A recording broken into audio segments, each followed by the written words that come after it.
தினமொரு வசனம். 1 ராஜாக்கள் 19வது அதிகாரம் வசனம் 4, 5. அவன் வனாந்தரத்தில் ஒரு நாள் பிரயாணம் போய் ஒரு சூரைச் செடியின் கீழ் உட்கார்ந்து தான் சாக வேண்டும் என்று கோரி, போதும் கர்த்தாவே, என் ஆத்துமாவை எடுத்துக்கொள்ளும், நான் என் பிதாக்களை பார்க்கிலும் நல்லவன் அல்ல என்று சொல்லி ஒரு சூரைச் செடியின் கீழ் படுத்துக்கொண்டு நித்திரை பண்ணினான். அப்பொழுது ஒரு தூதன் அவனை தட்டி எழுப்பி, எழுந்திருந்து போஜனம் பண்ணு என்றான். விளக்கம். எலியா வல்லமையான தீர்க்கதரிசி. ஆயினும் அவன் தொடர்ந்து சந்திக்க நேர்ந்த சில போராட்டங்களினால் மன உளைச்சல் அடைந்து சாவை விரும்பினான்.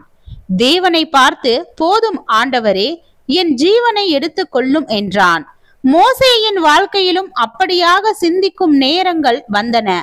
ஆனால் அவர்கள் வாழ்ந்தது போதும் என்று எண்ணிய பிறகும் தேவன் அவர்களுக்காக நீண்ட தூர பயணத்தை வைத்திருந்தார். எனவே தேவனை பார்த்து என்னை எடுத்துக்கொள்ளும் என விண்ணப்பிப்பது தேவனுக்கு பிரியமானது அல்ல.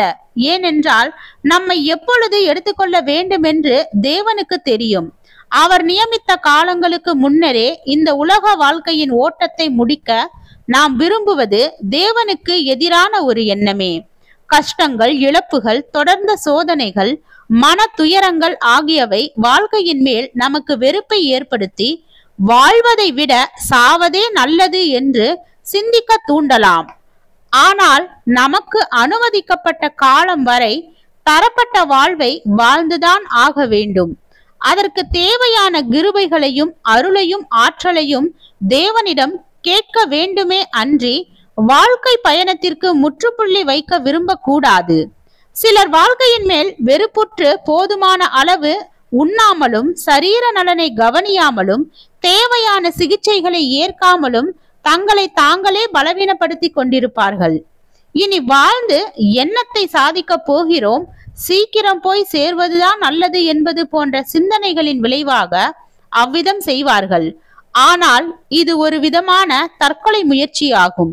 உடனடியான மரணத்தை தேடாவிடினும் கொஞ்சம் கொஞ்சமாக இது தன்னைத்தானே சாகடிக்கும் செயலே.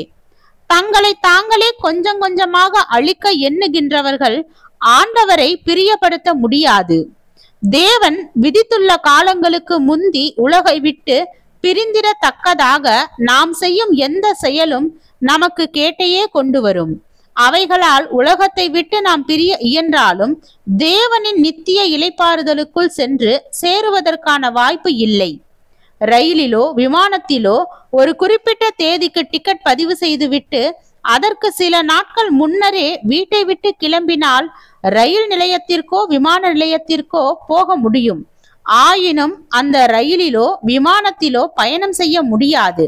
அவ்விதமாக தேவன் நாம் இன்னும் எவ்வளவு காலம் வாழ வேண்டும் என்ற வரையறையை வைத்திருக்கும் போது நாம் முந்தி போக நினைத்தால் தேவனுடைய இளைப்பாறுதல் நம்மை ஏற்றுக்கொள்ளாது. ஜெபம். தேவனுக்கு ஸ்தோத்திரம். தேவனே, நீர் எங்களுக்கு கொடுத்த இந்த வாழ்க்கையை உம்முடைய சித்தத்தின்படியும் உம்முடைய வழிகாட்டுதலின்படியும் வாழ கிருபை பாராட்டும். ஆமீன்.